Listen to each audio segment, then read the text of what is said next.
Life Management Science Labs would like to acknowledge that we live and produce this podcast on the traditional lands of the Wurundjeri people.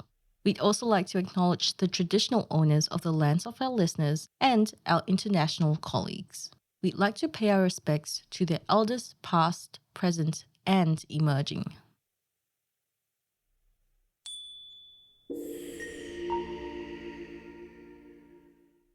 Hello, everyone, and welcome to Aging Less, the Longevity Science Insights podcast produced by LMSL, the Life Management Science Labs. We are champions of life management science, providing structured insights informed by science and inspired by practice on key aspects of conscious living. Each week, we bring you scientific and practical insights on each element with the expert knowledge of professionals in the field. I'm your host, Marie Stella, coming to your ears from Naarm, Melbourne, Australia. Let's learn together. Hello and welcome back to the show. Often taken for granted, our teeth are more than just tools for chewing. From their formation in the womb to their potential to outlast us, teeth are truly a testament to the human body's resiliency. So in this episode, we'll be exploring the world of dental health, from the factors that contribute to their durability to distinguishing the cosmetic from more health-centric dental procedures. We'll be looking at the importance of preserving our natural teeth and examining popular dental products on the shelves of today's pharmacies. And guiding us through this is dentist Samer Zaky, currently serving as research assistant professor at the University of Pittsburgh's School of Dental Medicine. Samer's research interest focuses on dental pulp regeneration. Additionally, as a dentist, he strongly advocates for disease prevention and patient education. So we are thrilled to have him joining us on the podcast today. Welcome to the show, Samer. Hello, Marie. Thank you for having me. It's nice to be here. Thanks for joining us on the show. It's great to have you here. So before we begin, tell us a little bit about your background in dentistry. What sparked your interest in it? As a freshly graduate from the University of Alexandria in Egypt, I was lucky enough to work with Professor Mona Mari. She's a professor in orthodontist and an Egyptian pioneer in tissue engineering since that term was coined by Robert Langer and Charles Vacanti back in the mid-90s. So when the concept of regenerating back our body parts with their natural counterparts, including teeth, there is a lot of buzz that happens in research and clinical corridors with a lot of hopes and hypes. And as a freshly graduate dentist, lucky enough to be involved in that kind of leading edge research, I, among others, thought that maybe a decade or two, we would have that what some researchers call third generation teeth, regenerating back the teeth of our patients. Little did I know that the tooth is more complex organ than what I thought. And as in every field of research, the more we know that we do not know. And here we are, almost 3 decades into tooth regeneration research. I think it is fair to say, also arguably, that we are nowhere close yet to each regeneration. As I researched tooth regeneration, not only did I grow more aware about the infancy of our knowledge for tooth formation, let alone its regeneration, but I also grew in awe about an organ that is developmentally a marvel, functionally unparalleled, and ethically beautiful. You can consider it similar, but more sophisticated. And I hope you agree with me, much more precious than a pearl within an oyster. It has the same principle of development. Cells interact, multiply, specialize, and mineralize, knitting together such wondrous and long enduring organ of natural teeth. Many colleagues of mine make fun of me because I keep flattering about the tooth, as I will keep doing this throughout that show, actually, which I love to do that. But unwaveringly, yes, the beauty of that smile that we advertise by our profession and that epitomizes the service we provide is an actually synergy of the beauty of an individual natural tooth. St. Thomas Aquinas, 13th century theologian and philosopher, describes beauty as integritas, consonanza, claritas, perfection, harmony, and clarity. For me, The tooth makes that cut of beauty. Maybe we do not appreciate it because maybe we're too used to it. Maybe because we have a set of 32 free teeth, or maybe because teeth remain hidden behind sticky saliva and stinky food debris. Regardless, I do see the beauty in it. And when you see and appreciate beauty, we usually think two ways. First, and foremost, admire and applaud a designer, a creator, an artist, or mastermind. But beyond the source, then comes the urge to emulate the beauty if we are able. And if we are not able, like the case in our struggle for regenerating teeth, we all ought to at least strive to preserve it.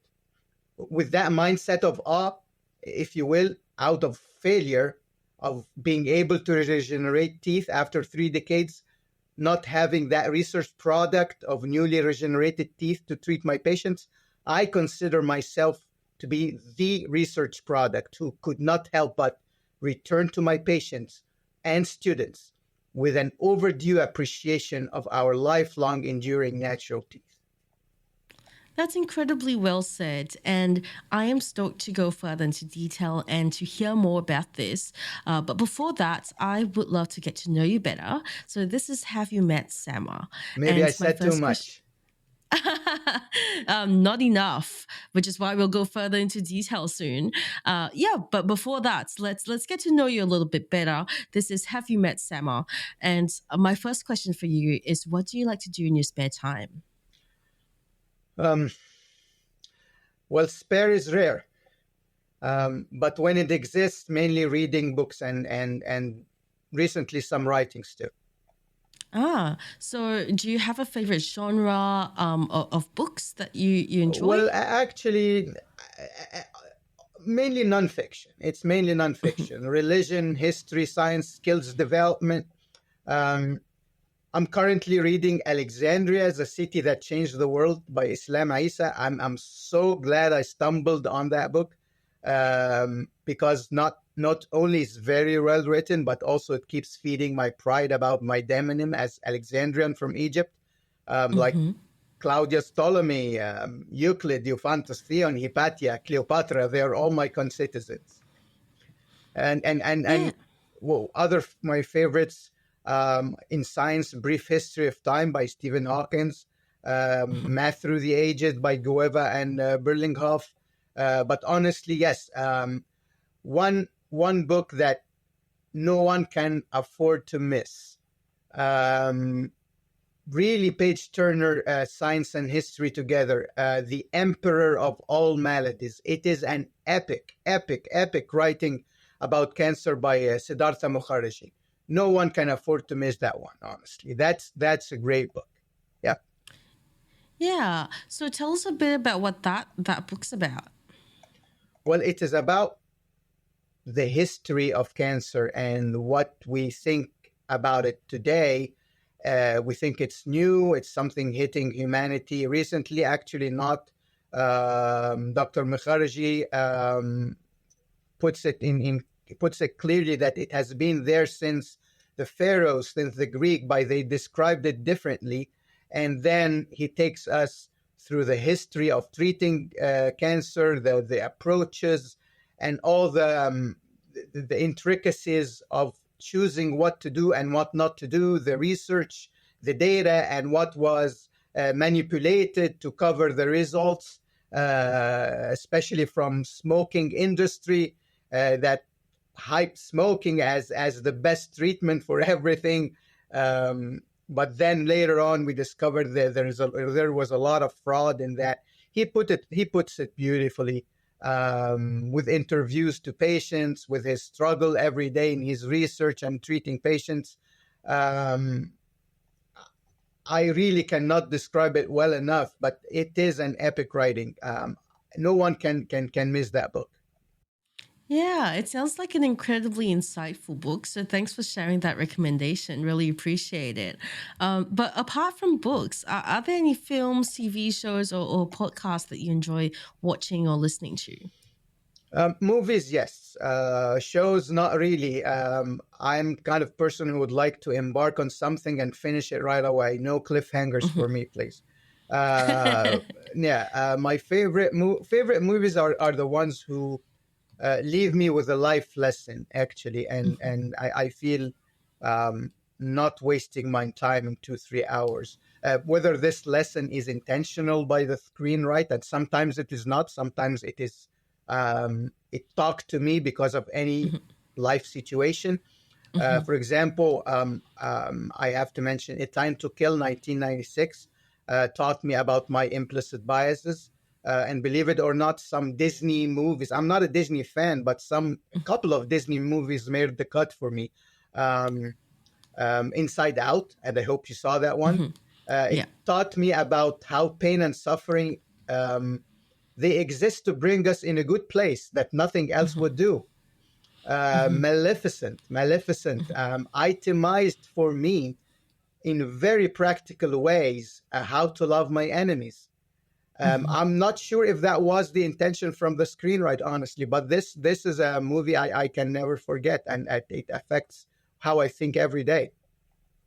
Yeah, that's wonderful. I feel like the lesson that I learned from Maleficent was, no evil. There isn't like no one's born evil, and there is some backstory to behind every like a seemingly evil thing. You said it Um, all. You said it all. Well said. Yes, yeah. it is the story of the witch rather than being the story of the royal family. And when we know the story of the people we think they're evil, we know where they come from, and then we can sympathize. No excuses, but at least we know where they're coming from. Yes. Well said. Yeah, for sure. So tell us about some of the other memorable films that you've watched. Um, yeah, yes, many others. I just actually, when you say Forge, there is one I saw last month. It's called The Forge. It is about it's a Christian movie, but it is about um, that we don't need any more churchgoers. We need people who really know what they believe in, and they change the society around them. Enough with church going and just being that that neat perfumed person on Sunday mornings. We need people in action for the good of the society. Yes. Yeah. Well, thank you for sharing all of that with us. My last question to you before we end off this section, sorry, is are there any people that you've looked up to either in your personal life or your professional life? If you mean throughout history of humanity, I find no other than the first century Galilean Jew known as Jesus of Nazareth. If you mean a contemporary role model, that would be scientist and former director of U.S. National Institute of Health, Francis Collins. Yeah. So tell us about the like what traits about them you found to be particularly admirable. Well, Jesus did what no human beings can think can be doable: loving enemies, blessing who has cursed him, forgiving his crucifiers, and he asked me as his follower to do something like that. I think as Philip Yancey once puts it in his book, if you were not an actual history figures, no screen or playwright would have been able to invent such a person. Mhm. And I really like the guy, and that's why I consider myself a follower of him. Um, Yeah. Francis Collins, he is a role model for me in his research endeavors, in his leading research group, in his reconciling, I would say, faith and science, all the way fighting against whoever says they are contradictory and they are not in harmony together. Absolutely not. He has a great book called The Language of God about our DNA and the language we're made of. But yeah, his approach of sharing his science and faith really intrigued me. Yeah, well, it's great that you have these people to look up to. They sound like incredible role models. So, Thank you, Marie. yeah, that's great to hear. Well, it sounds like a good point to move on to the interview. So, our first question that I have here is, how would you define longevity? Well, in my mind, it is about how long something is expected to endure in the function it was designed and manufactured for. A hammer is different than a phone, a car, than a house. And of course, that with that envisioned time span comes what we call warranty from the manufacturer for replacement if something went wrong unexpectedly within that time frame. And of course, always user misuse drops that warranty. So, in terms of teeth, they are wondrously designed to endure their function of chewing. And mind you, it is about 600 times. We chew 600 times each meal every day from womb to tomb. In other words, we chew more than 1,000 times on our teeth from the time, every day, from the time they come to our mouth to escort us to our grave. And even, as you said in the introduction, they outlast us. Even if you, beyond the grave, if you start thinking forensic, archaeology, anthropology. And naturally, our misuse of these amazing tools, our wondrous and priceless natural teeth, drops Mother Nature's lifelong warranty. And secondarily, how would you define natural teeth? Oh boy. Basically, that is what Mother Nature has blessed us with. Two set of teeth, baby and adult, that we timely develop as we grow traveling in our life journey. They come into our mouth healthy, functional, pristine, untouched, and we should strive to preserve them to stay as such. And we should be educated how to do so, because a natural tooth is indeed a wondrous complex organ that no dental procedure, technology, or material and research has hitherto succeeded to emulate. Now, to your question, natural teeth, I shall elaborate on what is a natural tooth composed of and how its composition allows it to interact with the mouth environment to function while also defending itself against assaults, namely decay or cavities. This is all part of what a natural tooth is, and obviously none of it applies to artificial teeth, ceramic or dental implants. A natural tooth is an organ because it is formed of several biologically and mechanically different types of tissues, soft and hard. And that organ is also complex because these tissues come together in amazing interfaces, knitted together in development, and again, so far irreproducible by any kind of dental treatment, however advanced it is. The natural tooth is nothing less than a developmental hidden spectacle. Well, excuse my hype language, because that is really what fires me up. Well, it all starts by interacting cells from different embryonic tissues, namely the ectoderm and the mesoderm, come together to multiply, specialize, and deposit mineral to harden that tissue, to knit together interlocking interfaces between mechanically and chemically chemically and biologically distinct soft and hard tissue. And when we think of regenerating back these interfaces, like enamel to dentin or tooth to the bone, it is easier to think of knitting or, in surgical term, suturing soft tissues together, like muscle to ligament or stomach to the esophagus. But hard bone to hard tooth or hard enamel to hard dentin, there is not yet a natural glue that can accomplish that. The interface is an amalgamation, one structure of the soft and hard tissues together that came together during development, all together as one body. If you lose or damage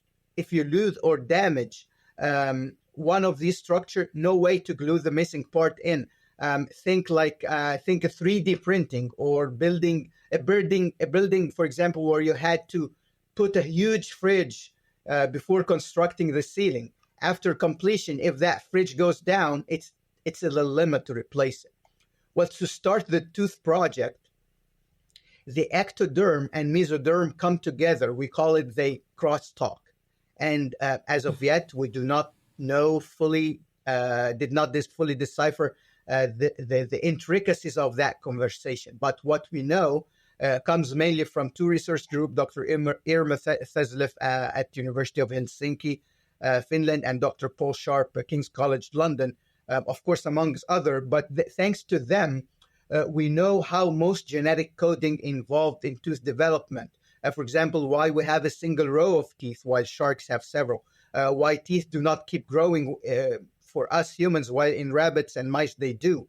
Where and what makes the tips of and grooves, mountains and valley of teeth, among other intriguing questions. However, as of yet, to my knowledge, we did not yet decrypt the genetics behind, for example, why a molar never grows in the front part of the jaw and why an incisor never goes in the posterior part. How the genetic environment in the adult is different than the one in newborn, where teeth usually originally develop, and many other questions that one day will seal our knowledge to regenerate back our teeth, and its right form, its right form, and its right position in the mouth. This marvel of cellular and genetic engineering brings forth a tooth that, in its essence, is formed of two parts: crown above the gum, and for the function, chewing, and phonetics, we speak with our teeth, and of course, aesthetic, how we look, and below the gum, the root part that anchors the gum, that organ in the jaw, to the bone. These two parts are teamwork of 6 biologically and mechanically distinct soft and hard tissues. The root in the bone works to stabilize or anchor the tooth in the jawbone to be able to perform its function. Mainly 3 tissues contribute to that. And all that, keep in mind, I'm talking about natural teeth here. Mainly 3 tissues do that. Cementum, it's a hard layer from the root side, bone from the other side, and in between what we call the periodontal ligament, literal for the belt around the tooth. That works as a cushion, or if you will, the suspension system of a car for stability against the constant shocks during function. Also, it has a lot of other, the periodontal ligament has also a lot of other interesting functions, like erupting our teeth and positioning the lower jaw correctly compared to the upper jaw. The function of the crown, now we're talking above the gum, it has also 3 contributing tissues. The shell of the natural tooth is a shield we call enamel, the hardest part of our whole body, thanks to its high minerals content. And because of that, it is readily dissolved and damaged by acid generated by the oral bacteria. That is how cavity starts.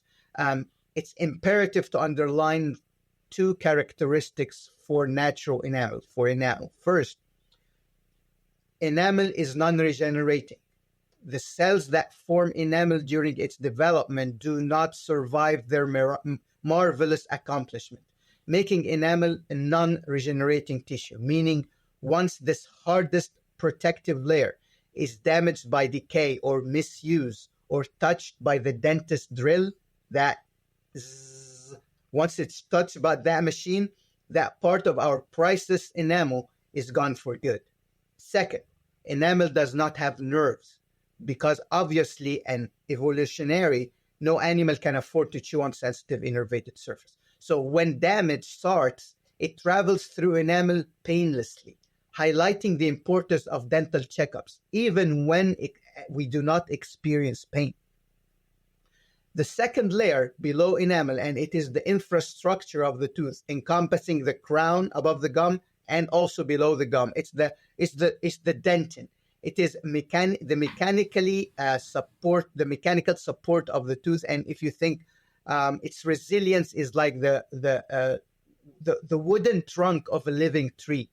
Dentin is structurally formed of teeny tiny tubules, 3 micrometers in diameter. For perspective, let's say if you have a dot or a period at the end of a sentence in font 12 in a Word document, that one dot can accommodate around 80 to 100 of these tubules.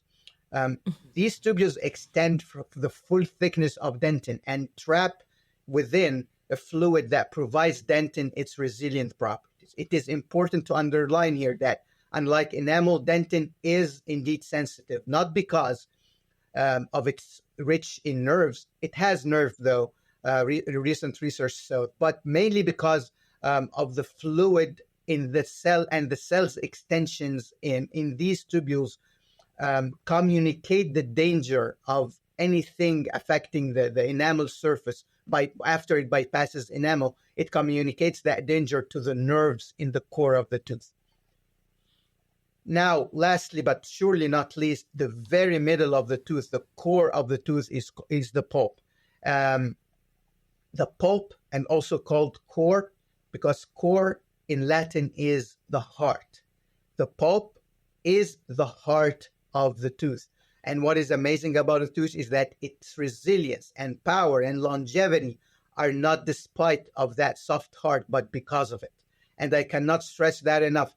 The dentin pulp, or the soft heart of the tooth, is the source of the tooth life and the hidden key of its longevity.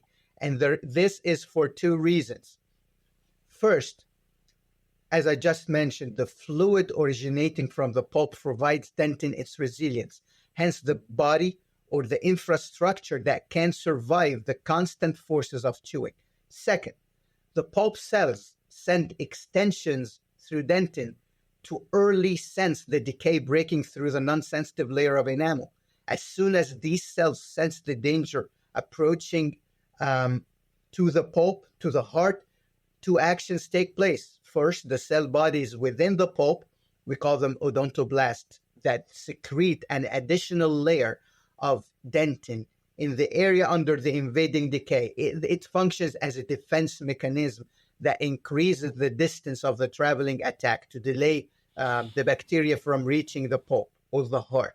And second, and most importantly, also very importantly, pain. Pain is a good function of that pulp. It's kind of a SOS call from the tooth to visit the dentist. Without that pain, the bacteria will keep chewing on your tooth while you're not bothered. The earlier that when you go to the dentist, the earlier you go answering the call of pain, the less the dentist drill in natural teeth for smaller filling that preserves the most of the natural tissues with the least compromised of its structural integrity.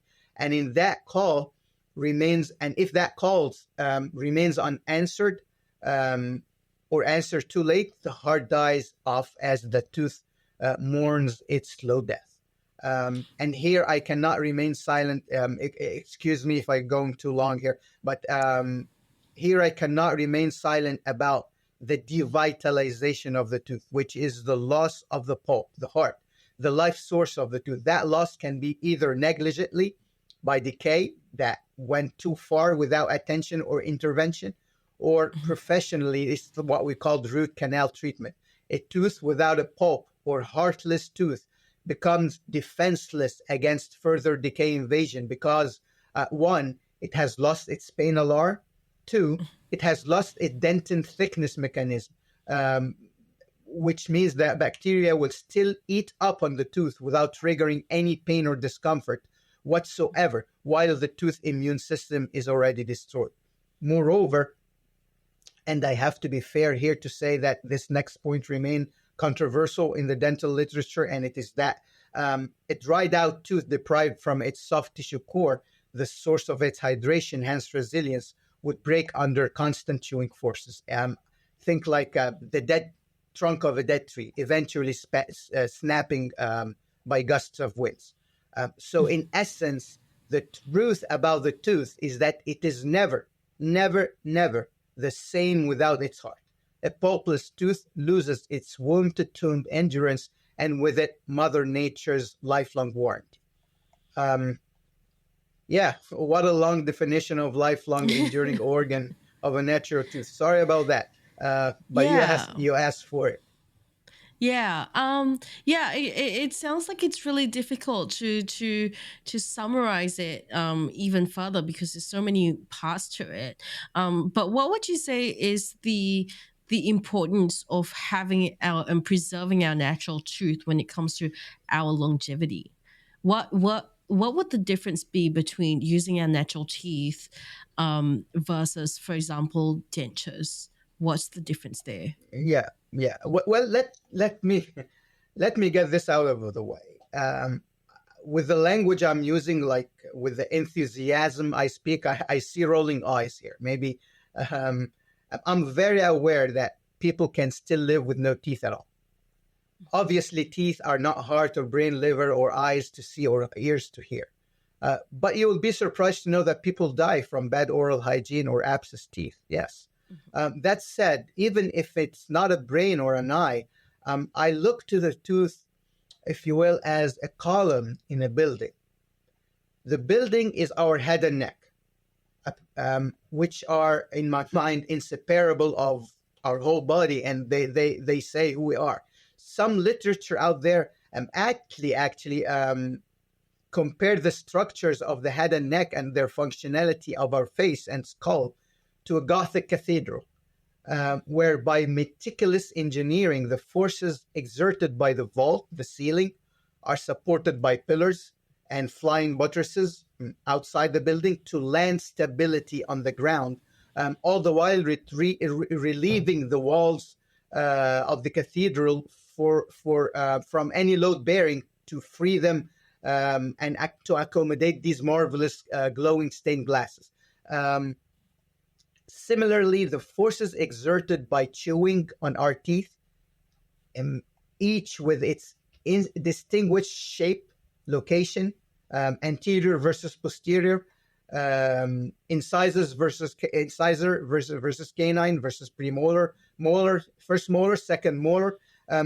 They have their support. All this apparatus have their support, not in the ground. Where inversely now, if they have their support up there, in the bone of the skull, namely the frontal and parietal bones.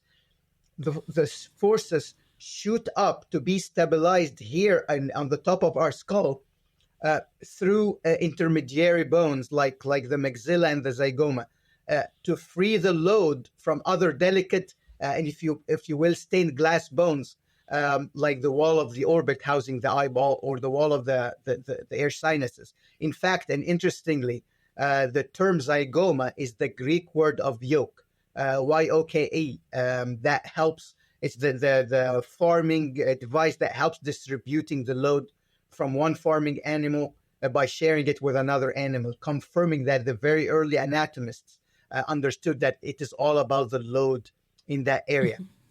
Well, all that analogy of the craniofacial structure to a building or a cathedral is to emphasize that each tooth has its precise size, shape, position for a function very specific to that location in the orofacial complex.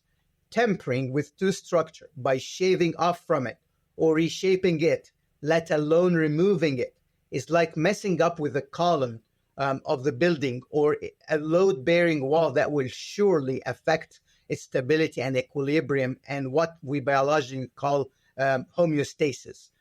That instability could be eventually manifested as discomfort, pain, difficulty to chew, or more seriously, believe it or not, sleep apnea by narrowing the airway. And we now get people as young as 30, 35 snoring with sleep apneas. Hey, what's happening? What's going on? You're not overweight. You're just 30 years old. Well, guess what? Because of that disruption of that equilibrium.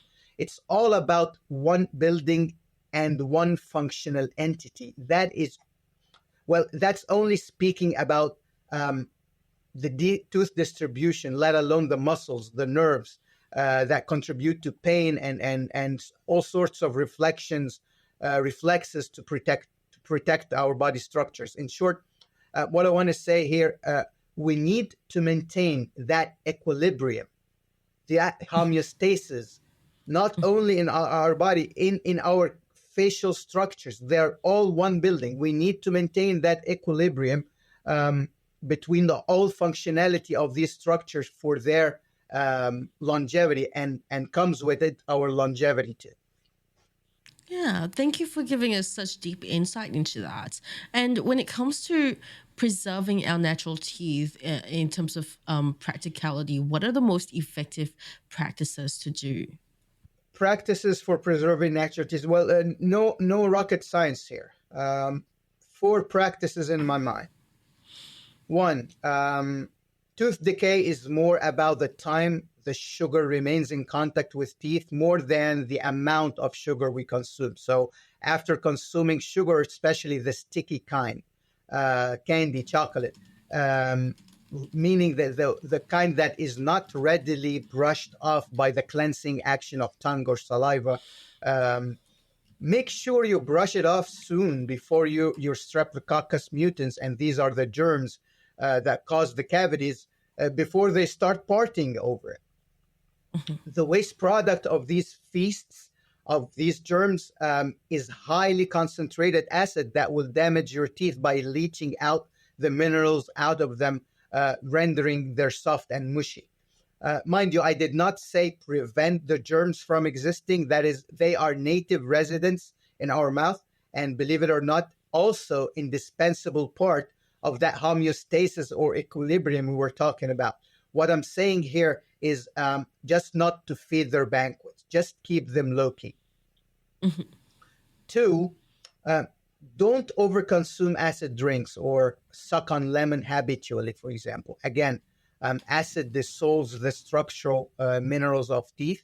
And if you suffer from constant vomiting, for example, before brushing or rinsing with a cup, before brushing mainly, rinse with a cup of water with a teaspoon of baking soda.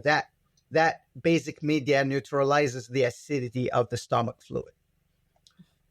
Three, instead of your teeth, please invest in a fingernail clipper or a soda can opener. Please, sometimes we think that these gadgets should be disseminated like toothbrushes. Four, last but not least, see a dentist frequently. I do not want to go, if you don't want to go to the dentist, go once a year, regardless of pain, because the tooth shell, the enamel layer, where the damage and cavity starts, is a non-innervated, hence non-sensitive, like a fingernail or hair.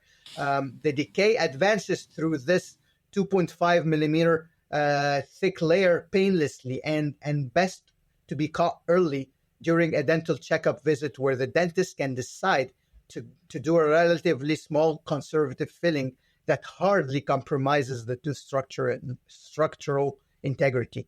The further the damage, the bigger the filling and the more compromised of the equilibrium we talked about. Mm-hmm. And what do most people struggle with when attempting to practice these regularly? It's not an easy question. Well, Hippocrates said, the greatest medicine of all is teaching people how not to need it. Well, people do not appreciate how valuable their natural teeth are and how essential they are. Yeah, how they're essential for their good health. Here I have to be honest and fair. And if I sound like pointing a finger towards the patients, I'm actually pointing three fingers toward myself and my dental profession. How would patient know if the dentist themselves does not communicate how precious natural teeth are? Or worse, if the dentist does not appreciate natural teeth. And speaking of fairness, in a podcast about aging long in the tooth, it is misfortunate that in our societies, Eastern, Westerns, old age came now notorious with dentures. I have to mention here that, and I quote here from Simon and Ginobili in New England Journal of Medicine, to open quote, Today, edentulism, which is the absence of teeth, is no longer a consequence of age, but is one of structural injustice. End of quote. And we surely can put many categories under that injustice, from pressure of insurance companies to lack of patients' education and the infamous, of course, culture in the dental office, drill, fill, and bill. Yeah, I think that's actually a really good point to bring up cosmetic dentistry as well, which has been increasingly popular over the past few years.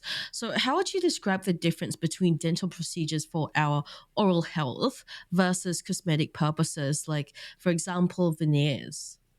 Well, I'm already glad you make that distinction. For me, what is helpful to draw that line is visiting the etymology or the origin of the word patient.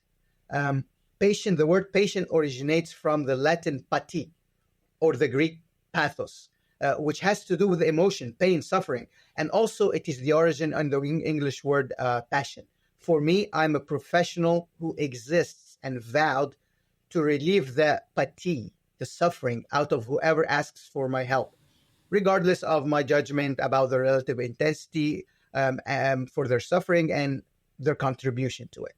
But they are here and now struggling or suffering, asking me, an expert they entrust, um, to step in for their help with my studies, knowledge, expertise.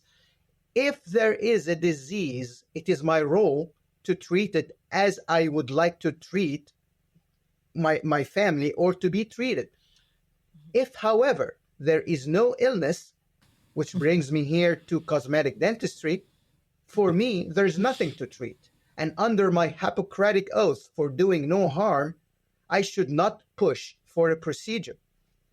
When someone comes to me, and I do not say a patient here, insisting that they want their teeth whiter or looking better because of, in my narrow judgment, social media pressure or craving that Hollywood look, I should make very clear to them that the implications and expectation from what they ask, because embarking on any procedure, especially one that involved using the dental drill, the dentist-friendly monster, is irreversible.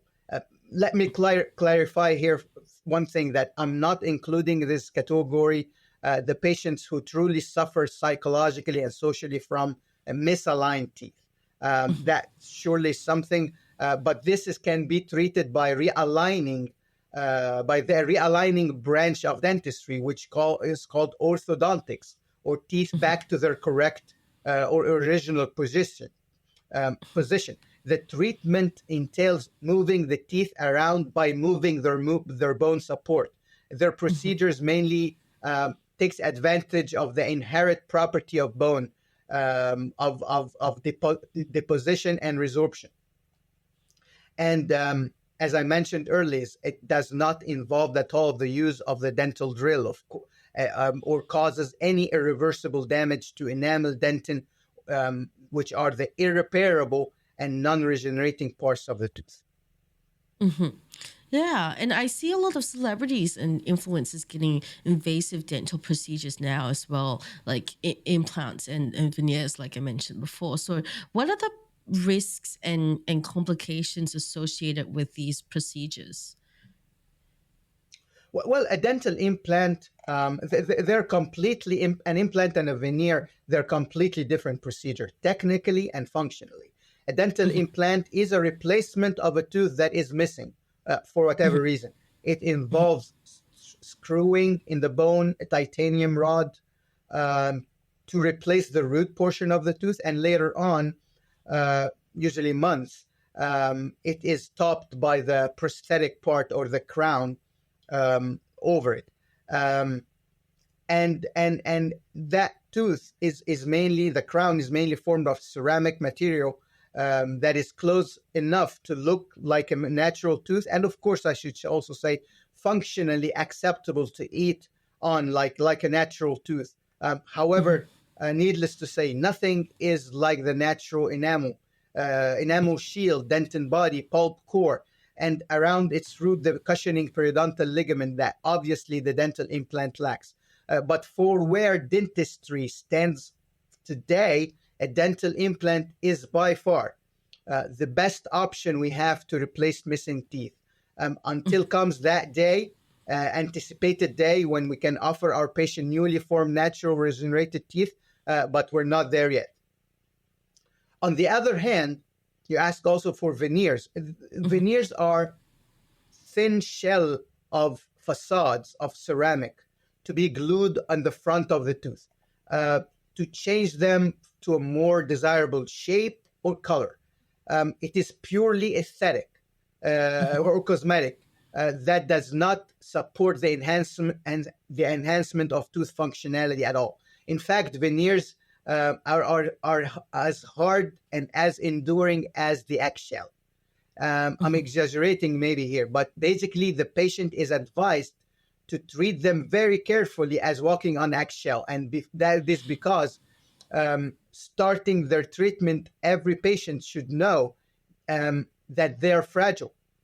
The fragile nature of the thin ceramic, they will be sooner or later replaced. More importantly, the cosmetic enhancement seeker need to know that veneers are not like dyeing your hair or painting your nails. The procedure involves shaving off and thinning that priceless and irreproducible natural layer of enamel. And again, the hardest structure in our body, and for a good reason.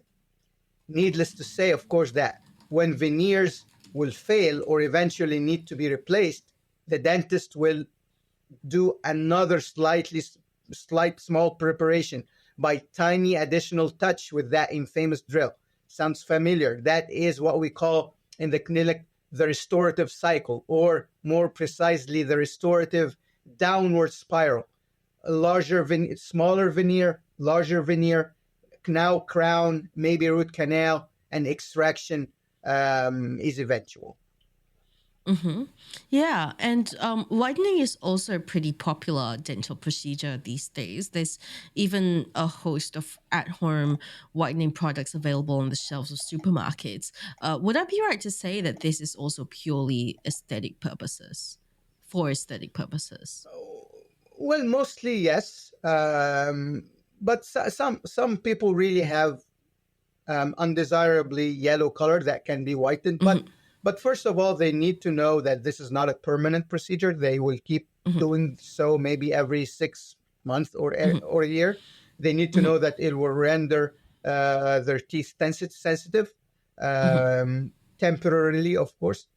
So I suggest that they consult with a trustworthy dentist to suggest a kit that does not involve abrasion of the tooth. And actually, most kits do not.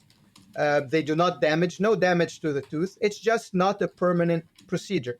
And of course, don't use a charcoal toothpaste. It is abrasive.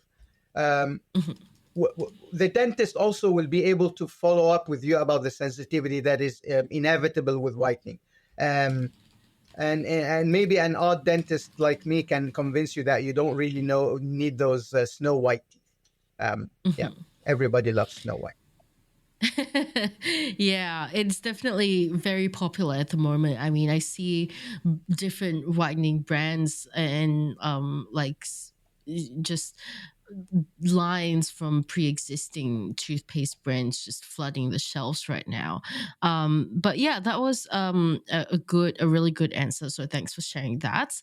Now let's talk a little bit about the future of dentistry and oral health. What do you hope to see in dentistry for the future? How do you hope to see things changing?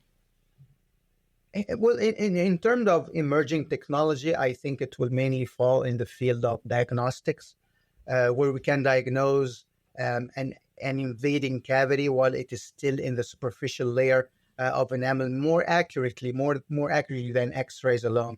And needless to say that AI will have a big share in that technology. We just saw 3 weeks ago Nobel Prize Physics and Chemistry granted to AI approaches.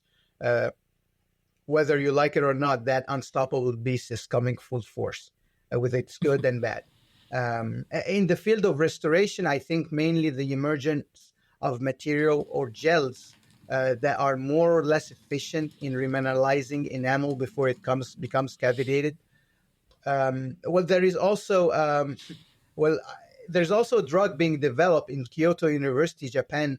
It is touted to inhibit a protein involved in suppression of the tooth development, and that causes anodontia, which is the absence of teeth. This protein is referred to as USAG1.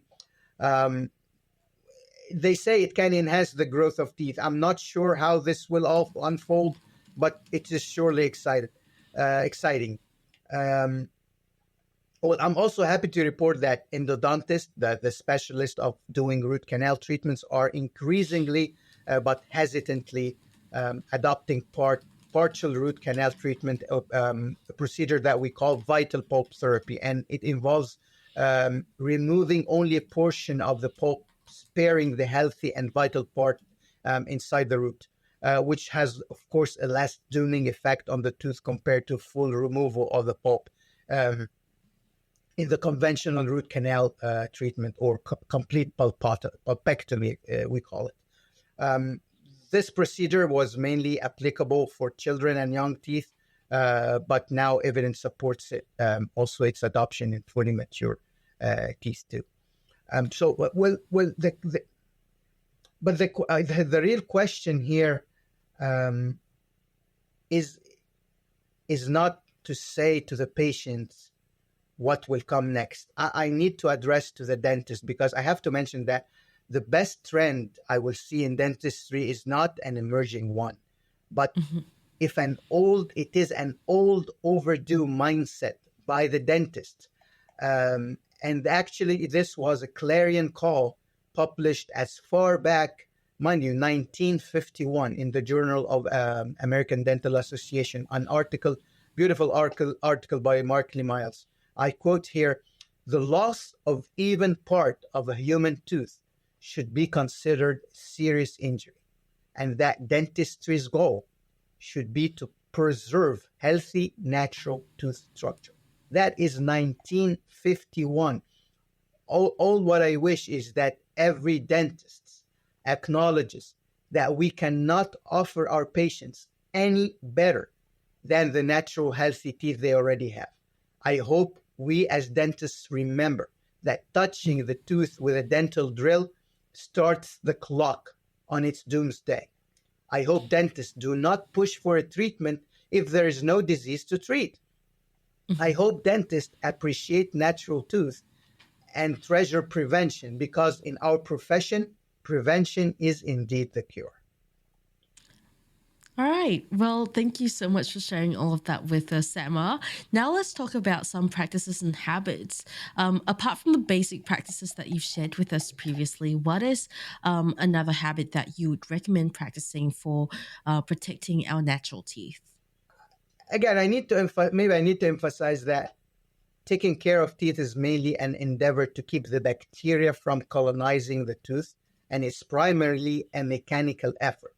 It's more about how you brush rather than the type of toothbrush, hand or electric, or the type of toothpaste that has no. The toothpaste should contain fluoride, and do not use a toothpaste that does not have fluoride in its ingredients.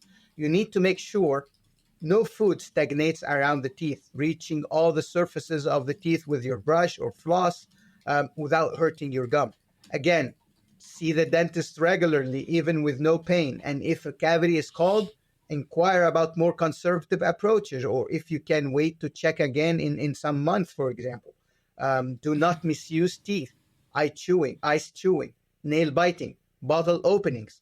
Please, grinding and bruxism need consultation with a specialist, for a general practitioner or official pain specialist or temporomandibular joint specialist. It is all about the good and accurate diagnosis here for the reason of that bruxism or grinding on your teeth, and to choose also the right treatment and the right night guard for you. So, in your experience, what are the main challenges that people face when attempting to brush their teeth the right way, make sure no food remains in their teeth? Well, I think knowledge, um, just knowing how priceless and irreproducible natural teeth are, and how they affect not only their smile but their whole equilibrium of the health of their face, and the head and neck apparatus, how they sleep, how they move. If they have that knowledge, they would appreciate natural teeth and act accordingly, to exercise the power of that knowledge by getting into now the technicalities, the good technique of brushing and flossing. These are technicalities that are easy to implement. It's not rocket science again. It's easy to implement these technicalities of visiting a dentist once a year. But again, I have to acknowledge here the injustices in our society, that people don't have even access to health care, let alone dental care. We should not take that for granted. There are really injustices in our society that prevent people to do that. But generally speaking, these are technicalities of how to do it. But I think the primary challenge is knowledge and appreciating natural teeth. Well, thank you so much for sharing all of that with us, Samer. I feel like I've learned so much from you. So now let's move on to the open mic section. And this is your opportunity to talk about anything that you're passionate about. And it doesn't have to be related to the topic. So the floor is entirely yours. Please take it away. Well, I'm passionate about math, namely algebra and geometry, and how their beauty and elegance shape our physical world. They are the sports and the workout of the brain. In fact, in my Arabic mother tongue, math and sports are the same word. We can argue if that's a good thing about the language or not, but at least it gives an idea how related these two things are. I love reading about cracking the codes of behind prime numbers, Platonic solids, the mathematic golden ratio that constructs what our eyes perceive as beauty, from a tooth to a face to to beautiful flower, butterfly wing. I also delight in how math gorgeously constructs our world, from governing the particles and units of physics that come together to form chemistry, whose molecules eventually become large enough to form proteins and DNA that initiate life, hence biology. And these boundaries recently has been surely dismantled by Nobel Prizes in physics granted to computer scientists researching neuroscience circuits for machine learning, physics, mathematics, mechanics, algorithm, neuroscience, all together in one. Elegant, beautiful, isn't it? Yeah, it really is. Well, thank you so much for spending your time with us today and sharing all of your wisdom and Thank you, Marie. expertise with us, Samer. Thank you, So Marie. if our listeners want to find out more about you and what you do, where can they go? Well, I communicate best by emails, to the extent that, and this is part of my disreputable character, that I cannot sleep with an unread email. I'm not proud of it. I'm a work in progress. That said, my email is shz33@pitt.edu, and they can reach me anytime by email. Amazing. We'll link that in the show notes. Thank you once again for joining us. We really, really appreciate it. And thank you everybody for tuning in. And we will catch you in the next episode. You have been listening to Aging Less, the Longevity Science Insights podcast produced by LMSL, the Life Management Science Labs. More episodes are available from 10 life management perspectives and can be found by searching LMSL on Apple Podcasts, Google Podcasts, Spotify, YouTube, and other podcasting apps available on your devices. If you enjoyed this episode, please rate, share, and subscribe to our channel so that other people can find it and we can continue to provide quality content. More of our work can be found on our website at longevity.lifemanagementsciencelabs.com, where you can join our movement. I'm Marie Stella. Thanks for tuning in.